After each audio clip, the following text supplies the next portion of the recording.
Alors bonjour et bienvenue à cette première édition de test hardware sur ma chaîne. Et donc je vais tester la tablette de Google, donc la Nexus 7 fabriquée par Asus. Donc en fait cette tablette, je vais d'abord commencer par la présentation des caractéristiques, hein. Donc c'est tout d'abord un écran 7 pouces de 1280 x 800 pixels, d'un écran IPS rétroéclairé et aussi d'un verre anti-rayures Corning, si je ne me trompe pas. Voilà, Corning, excusez-moi. Donc en fait, ce verre, normalement, est censé résister à toutes sortes de rayures, dont les rayures, par exemple, de clés, de quoi que ce soit sur l'écran. Donc il est censé ne pas accrocher, en fait. C'est ça un peu le principe. Euh, Et à vrai dire, hein, je suis désolé de vous décevoir, mais je ne ferai pas le test des rayures. Voilà. Mais sinon, pour les autres caractéristiques, en fait, c'est une tablette qui est assez légère, avec 340 grammes, c'est très léger plutôt. Et ensuite, donc au niveau des autres caractéristiques, donc c'est une tablette avec une mémoire de 8 ou 16 Go. Selon le modèle, donc ça fait 200 pour la 8 Go, 200 € pour la 8 Go et 250 pour la 16 et 1 Go de mémoire RAM. Ensuite, au niveau du processeur, là, on a vraiment une bête de course, hein, presque, hein. C'est quand même un processeur quadro-core Tegra 3. Ensuite, au niveau de la connexion réseau, en fait, on a affaire à uniquement du Wi-Fi BGN. Donc, bon, on a quand même un bon débit avec, mais voilà. Il faut avoir une borne Wi-Fi dans le coin. Et ensuite, la connectique, on a aussi du Bluetooth. Et après, au niveau câble, c'est du micro USB qui se situe donc juste en dessous de la tablette avec une prise jack pour les casques et éventuellement kit main libre parce que j'ai pas testé le kit main libre en fait, c'est vrai. Je sais pas si le micro fonctionne, mais bon, en tout cas, au moins on peut brancher un casque, ça marche. Voilà. Donc ensuite, au niveau batterie, donc c'est une batterie de 4325 mAh. Alors dit comme ça, c'est pas très parlant. Donc officiellement, c'est 9 heures de lecture de vidéo HD, 10 heures de navigation sur le web, 10 heures de lecture électronique et 300 heures d'autonomie en veille. J'ai pas testé les 300 heures d'autonomie en veille. Pour le reste, on n'est pas si loin que ça de la vérité. Voilà. Sinon, ensuite, pour les fonctionnalités annexes, on est donc. Il y a un microphone, bon, ça c'est pas. Voilà. Ensuite, il y a donc une puce NFC, qui pour l'instant n'est pas forcément des plus exploitées, mais bon, dans l'avenir ça devrait s'imposer. Ensuite, il y a l'accéléromètre, un GPS, un magnétomètre et un gyroscope. Donc, on va faire un petit tour de cette tablette. Donc, tout d'abord, pour l'aspect visuel, c'est une tablette qui est très belle en fait, hein, on a beau dire. Les contours sont bien faits, avec le petit contour. Voilà, c'est du plastique, hein, mais ça reste quand même un petit aspect alu qui est assez sympathique. Euh, après l'arrière, c'est un côté un peu. Je ne saurais pas vous décrire la texture, mais en fait elle est très agréable au toucher en fait, hein. Il n'y a pas trop de soucis là-dessus. Donc ensuite on peut voir juste en bas là. Donc en fait la petite ligne que vous voyez ici, c'est en fait le haut-parleur, tout simplement. Voilà. Donc après la connectique que je vous ai déjà montré. Elle est donc comme je vous avais dit, elle est légère. Et surtout, elle est très elle est très équilibrée en fait. C'est vraiment, on n'a pas l'impression d'avoir un poids plus élevé d'un côté ou de l'autre. Donc on peut la manipuler en fait, que ça soit en mode paysage ou portrait. C'est franchement en fait, elle s'utilise très très bien. Ah oui, j'allais oublier qu'il y a la petite caméra tout en haut là, que pour l'instant j'ai jamais utilisé en fait, parce que en fait je fais pas souvent de vidéos de communication via en vidéo en fait, hein, avec Skype ou autre chose. Donc bon, voilà. Ah oui, sinon après il y a les boutons sur le côté, hein, donc on va essayer voilà. Donc c'est voilà. Donc là c'est pour le volume, hein, plus ou moins, et le bouton de mise en marche ou de mise en veille. Voilà. ou de sortie de la veille. Voilà. Après, le micro, en fait, à vrai dire, je sais pas trop où il est, en fait, précisément. Mais bon, après, je vais vous dire, voilà, il y a il y a un petit trou ici, là, que je supposerais que c'est le micro. Mais après, il y en a aussi un deuxième là, donc bon, je sais pas trop à quoi ça sert, mais bon, voilà. Et sinon, après, il y a juste à côté, là, vous voyez. Donc, ce que vous voyez là, en fait, c'est le magnétomètre, qui détecte, en fait, les variations magnétiques, du champ magnétique. Voilà. Voilà, donc maintenant, je vais vous présenter la partie en Android de la tablette. Donc, c'est Android 4.1, donc la dernière version en date, qui franchement change beaucoup en fait. Pas forcément d'un point de vue aspect, mais surtout d'ergonomie. Mais c'est surtout que c'est d'une fluidité incomparable par rapport aux versions précédentes. Hein, comme vous pouvez le voir, c'est franchement très très fluide. Pour franchement tester différents trucs, franchement, de base, avoir une telle fluidité, que ça soit dans les menus, dans l'interface elle-même et aussi dans les applications. Hein. C'est vraiment agréable de retrouver ça. Alors sinon, pour vous expliquer un peu, donc pour ceux qui ont vraiment une ancienne version d'Android, le système de widget a quand même changé. Donc en fait, il y a la liste des applications, puis un onglet avec la liste des widgets qu'on peut ajouter directement. Et en fait, il y a une petite fonctionnalité que j'ai pas souvenir d'avoir vue sur la 4.0 d'Android, qui est en fait un placement assisté des objets. Donc je vais prendre un exemple, je sais pas un truc trop gros, sinon ça va pas trop bien marcher. Voilà, par exemple celui-là, truc de météo. Voilà. Donc en fait, quand vous le positionnez, donc déjà vous avez l'aperçu, mais ça c'est pas nouveau. Mais c'est surtout qu'il essaye il y a un placement automatique. Donc, là j'ai lâché le truc. Voilà, c'est qu'en fait il y a un système de placement automatique qui permet en fait d'adapter en fait en fonction de l'endroit où vous allez viser. Ce qui est quand même pas mal, je trouve. Hein. Ça permet vraiment de faire ce qu'on veut, sans devoir le poser, puis redéplacer les icônes, puis remettre le widget où on veut le mettre, et après de repositionner les icônes. Voilà, on est vraiment, voilà, je trouve ça vraiment agréable. Voilà, donc là, on va le renlever, voilà, donc on le supprime, tac. Donc franchement, je trouve que ce système-là est quand même très pratique. Et voilà, on peut vraiment faire une disposition comme on veut. Par exemple, là, c'est Google Reader pour suivre les actualités. Voilà, on peut vraiment faire quelque chose d'assez complet. Donc ensuite, pour la partie un peu personnalisation, on va dire comme on n'est pas sur un téléphone, il n'y a pas énormément de sonneries ou de notifications, même si on peut les paramétrer. Bon, voilà, il n'y a que les notifications qu'on peut changer. Et sinon, il y a le fond d'écran, et là-dessus, je trouve qu'il y a un truc qui est vraiment pas mal, que j'ai pas souvenir non plus d'avoir vu sur les versions précédentes. C'est qu'en fait, il y a un système comment dire, de découpage intégré qui permet en fait comment dire, d'entrevoir, en fait, d'avoir un petit aperçu de comment va être découpée l'image en fonction des différents bureaux. Donc, ce qui fait que on peut vraiment découper pile poil comme on a envie, et c'est vraiment pas mal, je trouve. C'est-à-dire qu'on peut vraiment prendre ces fonds d'écran du PC et les mettre sur sa tablette et savoir exactement quel sera le rendu. Voilà. Donc, ensuite, de quoi on va parler?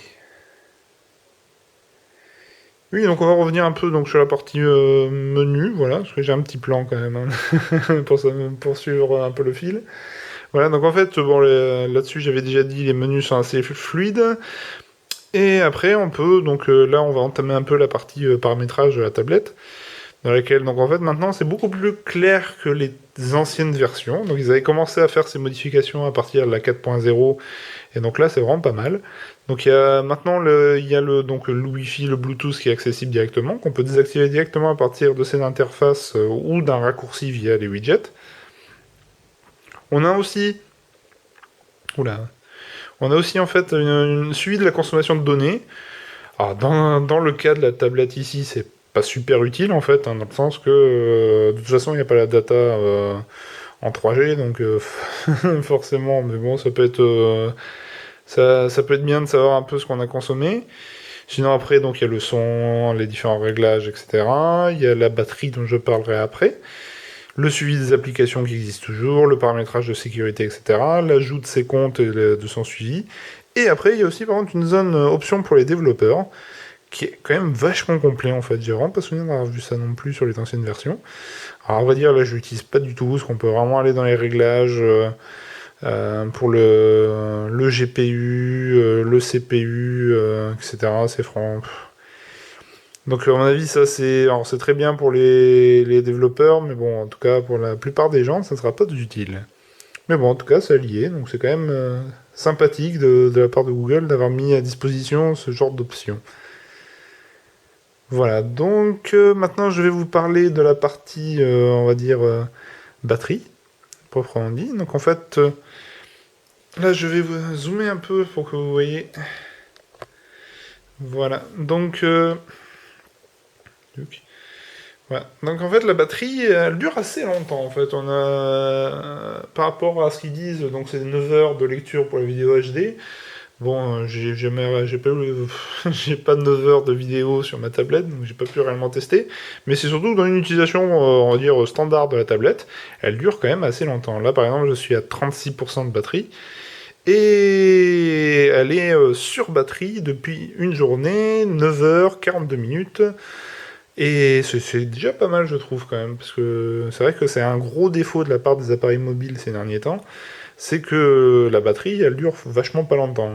Voilà, c'est-à-dire que le matin, on le débranche, le soir, au moment de rentrer, on recharge parce qu'il n'y a plus de batterie. Et là, c'est vrai que ça fait bizarre de ne pas l'avoir à la charger tout le temps. Voilà, on peut la laisser comme ça, et encore là c'est parce que je l'utilise, parce que si on l'utilise pas, elle peut durer, c'est vrai, un petit moment. Moi je suis arrivé jusqu'à 3-4 jours pour une utilisation, on va dire, occasionnelle, sans aller chercher dans les applications qui bouffent, hein, genre les jeux, etc. On peut vraiment... et tout en étant connecté en permanence. Parce que c'est vrai que là, le Wi-Fi est connecté en permanence. Voilà. Donc sinon après, bon, il y a toujours les graphiques pour suivre la consommation, mais bon.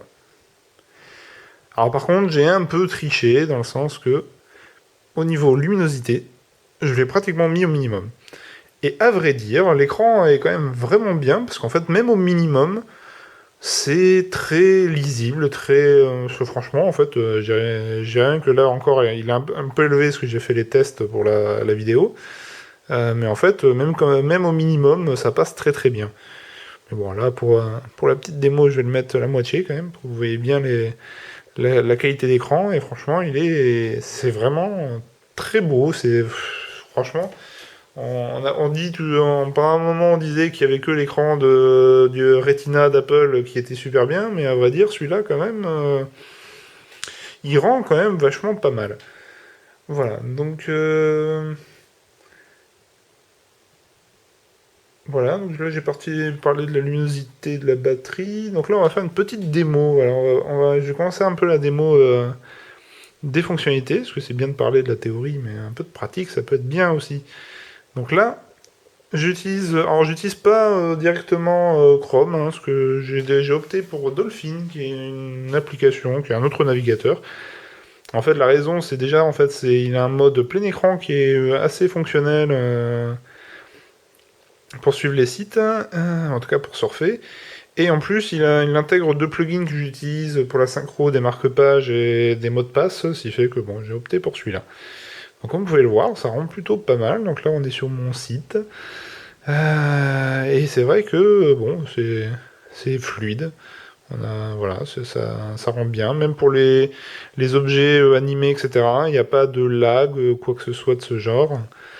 Voilà, et il y a aussi la reconnaissance vocale qui est intégrée. Et à vrai dire, la reconnaissance vocale sur la nouvelle version d'Android est très bien gérée. Donc là, on va faire un petit exemple pour voir. Google. Voilà, j'ai pas été chercher loin comme terme, mais bon voilà, en tout cas ça marche plutôt bien. Il n'y a pas encore réellement le système à la Siri où on peut poser des questions, il donne une réponse. Bon, à vrai dire, je dois toujours trouver ça un peu gadget, mais bon, ça après c'est mon avis personnel. Mais bon, en tout cas, ça marche très bien. Ensuite, il y a, oui, la partie dont je n'ai pas encore parlé. C'est le système, donc là je l'utilise en mode portrait, donc on va la basculer un peu en paysage. Voilà, et donc là c'est visuellement, bon c'est bien aussi. Hein. Mais bon, en fait, il y a, comment dire, je vais vous le montrer, dans la barre de notification, en fait, il y a un bouton qui permet d'activer ou désactiver la rotation automatique. Parce qu'en fait, c'est vrai que la rotation, dès qu'on le met dans un sac, etc., ça peut bouffer de la batterie, en fait. Donc c'est pour ça qu'on peut les activer, et ça, c'est quand même pratique. Voilà. Donc là, il y a le système d'onglets, voilà. Donc là, on peut revenir sur le site, ouf, ça repart en plein écran. Et franchement, je trouve que c'est vraiment fonctionnel. On peut vraiment exploiter, zoomer comme n'importe quel système avec le tactile. Voilà.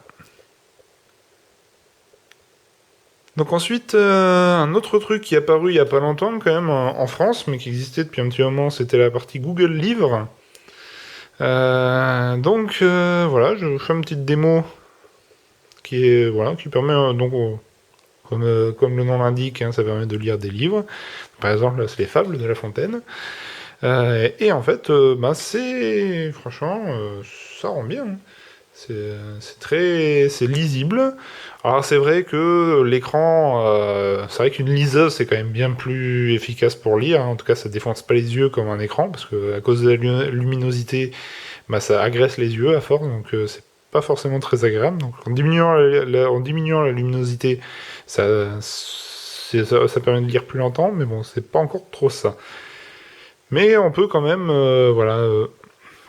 on peut naviguer de page en page, on peut zoomer sur le texte pour avoir des plus gros caractères, ce qui est pas forcément inutile. Voilà, ça permet vraiment de lire correctement, même là, franchement, pourtant là je suis assez éloigné de la tablette à cause de la caméra, et en fait c'est largement lisible sans problème. Voilà. Donc ensuite il y a aussi donc Google Music, qui est pas réellement accessible encore en France, hein, mais bon, via quelques bidouilles, il y a toujours moyen d'y accéder. Et donc on a accès à une bibliothèque de musique. Donc là on va essayer de passer sur la bibliothèque, voilà. Donc là c'est des musiques gratuites hein, qui sont disponibles sur la plateforme de Google. Et donc là bon j'ai quelques trucs, hein, mais bon c'est rien de bien connu en fait. Hein. Mais bon voilà. Donc là faire une petite démo.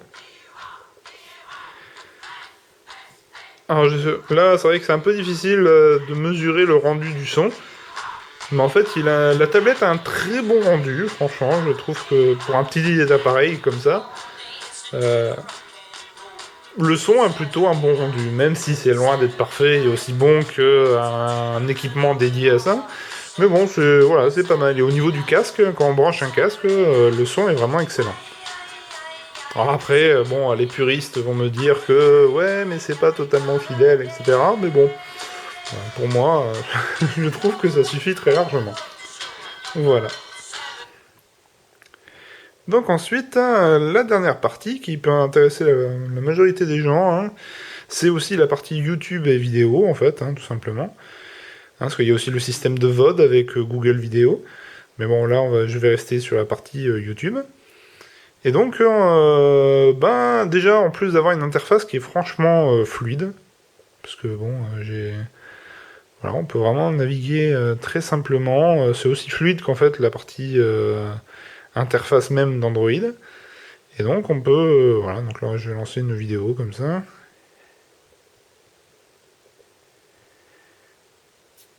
Voilà.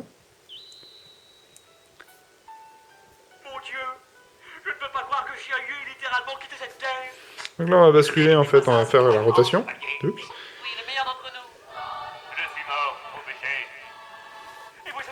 Voilà. Donc l'image est plutôt pas mal. Alors vous allez me dire, normalement vous avez un petit trait jaune en haut là, qui est en fait une application que j'ai installée qui permet d'avoir la batterie de savoir où en est la batterie en permanence.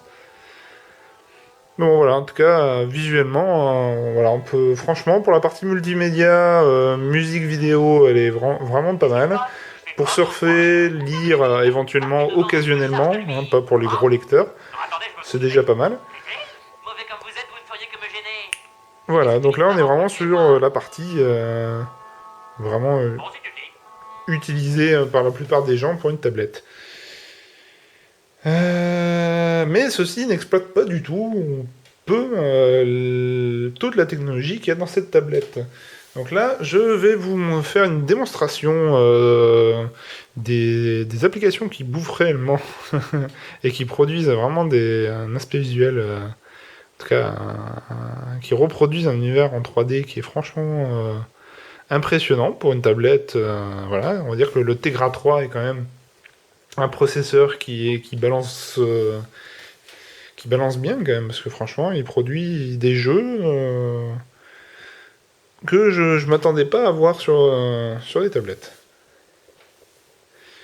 Donc là, je vais commencer par un exemple, un bon et un mauvais exemple, qui est Nova 3. Donc c'est un jeu qui a un super benchmark. C'est vraiment, c'est le Crysis des tablettes.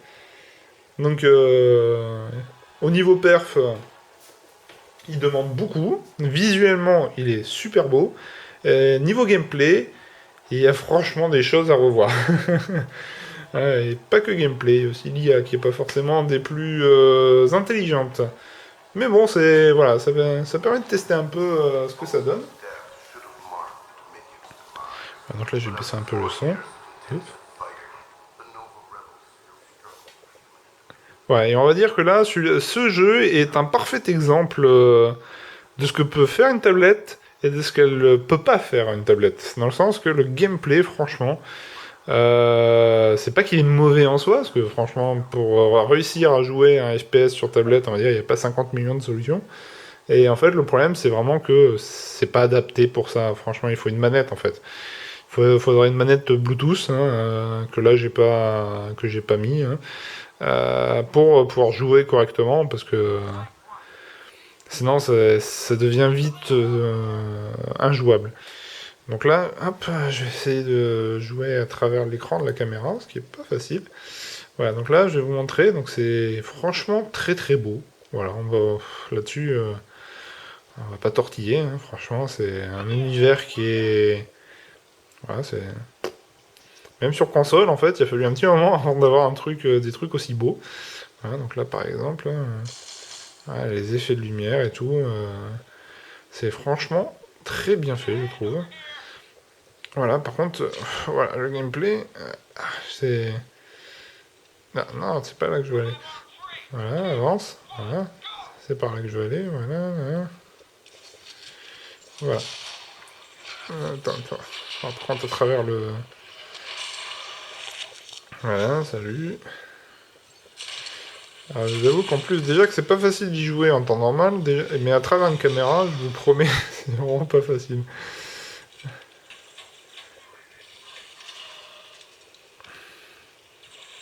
Salut. Mais bon, hein, là, je vais faire un peu comme m'a conseillé un ami, hein, LJNK. Finalement, en fait, c'est plus simple de tracer, en fait. Alors, si j'y arrive. Salut.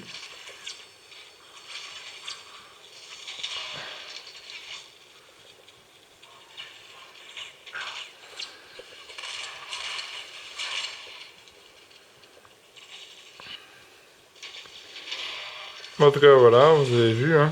Hop.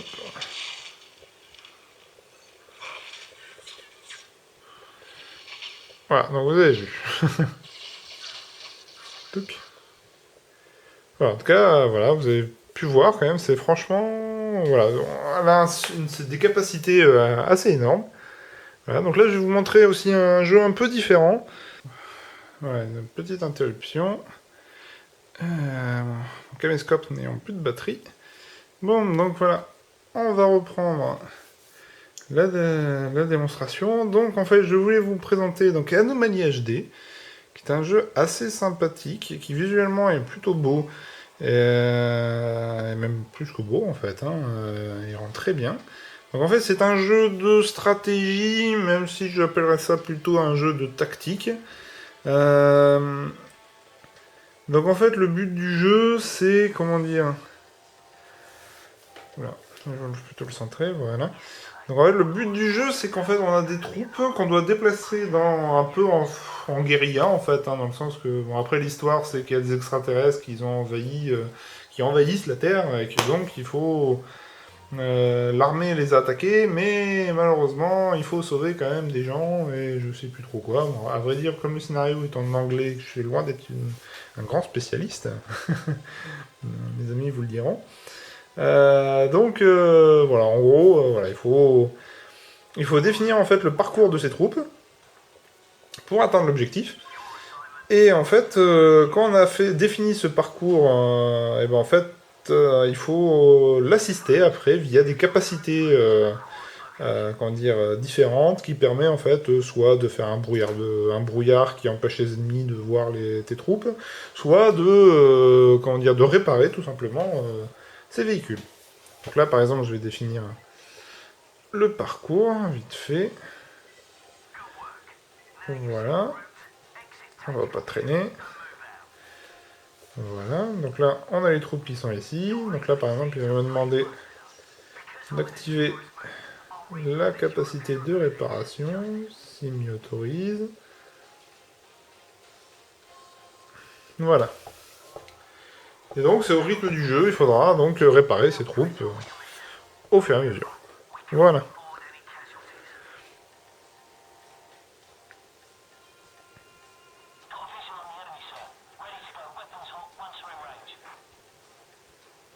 Ah voilà, c'est franchement, c'est... D'un point de vue visuel, franchement, ce jeu n'a pas... Voilà, c'est aussi beau qu'un jeu de stratégie habituel. Voilà, la seule différence, c'est que, bon, il n'y a pas de création de base, etc. Mais franchement, on n'en est pas loin. Mais c'est vrai que, d'un côté, d'un point de vue tactile, ça aurait été vraiment dur de, de faire un jeu de stratégie sur tablette, quoi. Même si je crois que ça doit exister. Voilà, mais bon. On va dire, je suis un grand partisan de l'univers PC et je pense que rien ne pourra remplacer un clavier et une souris. Mais bon, voilà. Après, c'est que mon avis.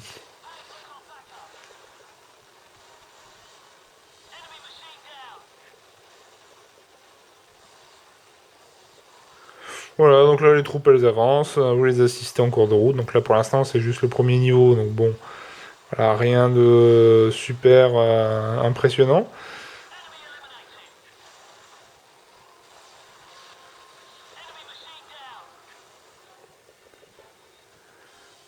Voilà, donc là l'objectif a été atteint, et hop, ils vont tourner autour. Fin du scénar. Voilà.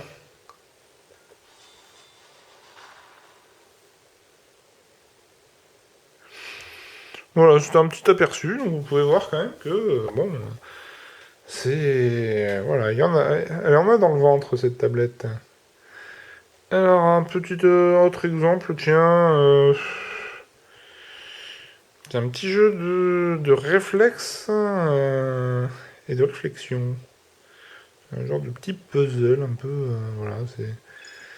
Je pense pas que j'utilise les bons termes, mais alors, on va choisir le level, on va pas prendre le plus celui sur lequel je bloque depuis quelques temps. Voilà, on va prendre un que je connais un peu mieux. Voilà, donc là, alors en fait, là j'ai désactivé, parce que normalement il peut fonctionner en fait avec le gyroscope intégré, mais ce problème c'est que, bon, c'est pour un jeu où il faut vraiment une réactivité et on va dire une précision du mouvement. Bah, en fait, bizarrement, je trouvais pas que ce soit le plus agréable. Je sais plus où je suis, voilà, ouais. Voilà. Touc.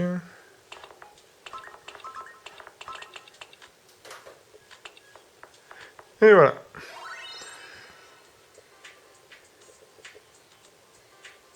Ouais, donc c'était un petit jeu assez sympathique. Vous pouvez voir quand même que visuellement il était plutôt pas mal. Ça fait un peu à la. Voilà, c'était assez basique, un peu au cube. C'était un jeu qui était sorti. Même si non, en fait, non, ça n'a pas trop de rapport, mais c'est pas grave. Mais bon, voilà, je trouve que c'était plutôt. Il est assez basique d'un point de vue visuel, mais bon, c'est sympatoche. Donc en fait, là, c'est des jeux qui ne sont pas piratés, je tiens à le préciser. Ce sont des jeux achetés, mais via en fait les Indie Bundle, où en fait on achète, c'est des jeux, donc tous des jeux indépendants, mais que on achète au prix qu'on le souhaite. Voilà, donc en fait, on met juste le prix qu'on. Voilà, par exemple, moi, en général, je mets au-dessus de la moyenne au global de ce qu'ils donnent, et ce qui fait que vous avez des jeux en plus. Voilà, ce qui est assez sympa. Donc là, je vais vous tester un petit dernier jeu, que pour les anciens, enfin les anciens, j'exagère, mais bon, pour ceux qui ont joué pas mal sur PC à une époque, on va en connaître un peu le style du jeu. Voilà. Donc en fait, c'est un jeu à la Lemmings, en fait. Vous avez des petits personnages qui avancent bêtement. Voilà, donc là on peut leur donner un ordre, comme quoi celui-là il fait un escalier, celui-là je peux lui demander de refaire un escalier. Voilà, c'est un peu. J'ai encore pris un niveau que j'avais pas réussi à faire, mais c'est pas grave. Voilà. Donc celui-là, on peut lui dire de souffler vers là-haut. Voilà.